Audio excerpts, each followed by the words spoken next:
Lebanon और Israel के बीच तनाव एक बार फिर खतरनाक मोड़ पर पहुंच गया है।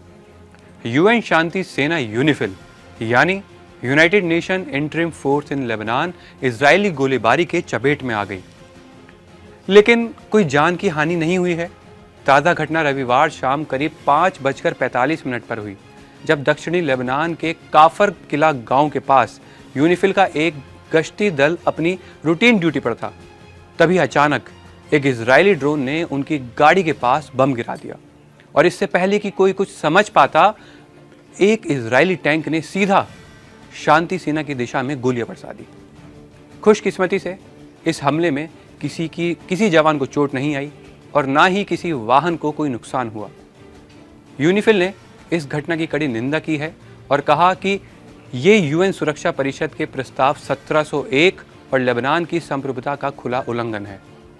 यूएन फोर्सेस ने बताया कि यही इलाका पहले भी तनाव का केंद्र रह चुका है। कुछ दिन पहले भी एक इजरायली ड्रोन ने उनकी गश्त के ऊपर से बेहद नीचे उड़ान भरी थी, जिससे यूएन के जवानों को रक्षात्मक पोजीशन लेनी पड़ी थी। सवाल यह है कि क्या सीमाओं पर शांति की उम्मीद अब सिर्फ एक कल्पना बनकर रह जाएगी? आपको याद दिला दें, अक्टूबर 2023 में गाजा युद्ध शुरू होने के बाद से ही लेबनान इजराइल बॉर्डर पर तनाव लगातार बढ़ता जा रहा है। इजराइल और हिजबुल्लाह के बीच युद्ध विराम के बावजूद इजराइल की ओर से समय समय पर हवाई हमले किए जा रहे हैं। हाल ही में ऐसे ही हमलों में 3 लोगों की मौत हो गई, जबकि पहले आंकड़ा सिर्फ 2 का था। एक तरफ दुनिया शांति की बात कर रही है और दूसरी तरफ सीमा पर गोलियों की गूंज अब भी शांति के हर सपने को तोड़ रही है।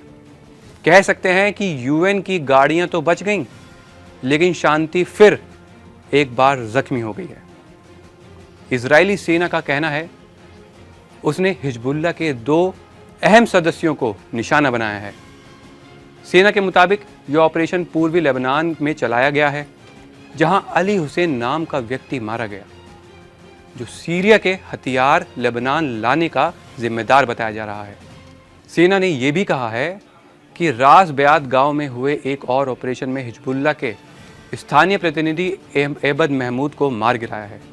हालांकि हिजबुल्लाह की ओर से अब तक कोई भी या किसी भी मौतों की कोई पुष्टि नहीं की गई है, न संगठन ने बयान जारी किया है, न इन हमलों पर कोई आधिकारिक प्रतिक्रिया आई है। इस बीच लेबनान की सीमा पर तनाव लगातार बढ़ रहा है। कभी ड्रोन, कभी रॉकेट और कभी टारगेट स्ट्राइक, दोनों तरफ से हमले और जवाबी हमले चलते जा रहे हैं। ये जवाबी हमले रुकने का नाम ही नहीं ले रहे। एक तरफ इजराइल का दावा है कि वह अपनी सुरक्षा के लिए कार्रवाई कर रहा है, वहीं दूसरी तरफ हिजबुल्लाह इसे संप्रभुता का उल्लंघन बता रहा है। सवाल बड़ा है, क्या ये हमले अभी किसी बड़े युद्ध की शुरुआत का संकेत हैं?